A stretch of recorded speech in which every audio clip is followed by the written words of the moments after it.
بسم اللہ الرحمن الرحیم۔ السلام علیکم معزز ناظرین، دی نالج آف اسلام میں آپ کو خوش آمدید۔ پیارے دوستو، ویڈیو شروع کرنے سے پہلے ہماری ویڈیو کو لائک، شیئر، چینل کو سبسکرائب اور بیل آئیکن کو پریس کر دیں تاکہ ہمارا ہر نوٹیفیکیشن آپ تک پہنچ سکے۔ پیارے دوستو، ایران کا مشہور سپہ سالار ہرمزان جب قیدی بنا تو حضرت عمر فاروق رضی اللہ تعالیٰ عنہ کے پاس لایا گیا۔ حضرت عمر فاروق رضی اللہ تعالیٰ عنہ نے اسے اسلام قبول کرنے کی دعوت دی، جسے سپہ سالار نے ٹھکرا دیا تو حضرت عمر فاروق رضی اللہ تعالیٰ عنہ نے اسے قتل کرنے کا حکم دیا، کیونکہ اس نے اسلام کو بہت نقصان پہنچایا تھا۔ جب اس کے قتل کی مکمل تیاری ہو گئی تو اس نے عمر فاروق رضی اللہ تعالیٰ عنہ کی طرف دیکھ کر کہا، میں پیاس سے نڈال ہو گیا ہوں، کیا آپ مجھے قتل کرنے سے پہلے پانی پینے دے سکتے ہیں؟ حکم ہوا کہ اسے پانی پلایا جائے۔ ہرمزان نے جب پانی کا پیالہ ہاتھ میں لیا تو حضرت عمر فاروق رضی اللہ تعالیٰ عنہ سے کہنے لگا، خاص پانی کے پینے تک آپ مجھے قتل نہیں کریں گے۔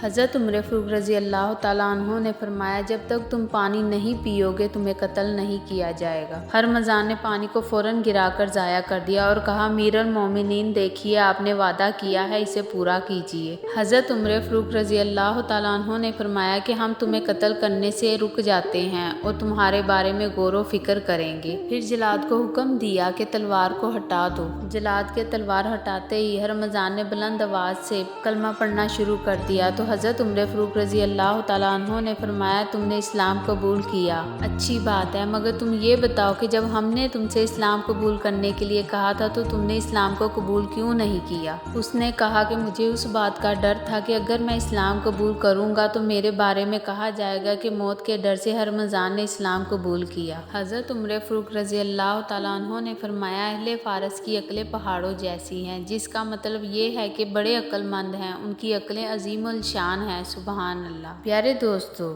حضرت عمر فاروق رضی اللہ تعالیٰ عنہ کی شان میں کمنٹ باکس میں سبحان اللہ ضرور لکھیے گا۔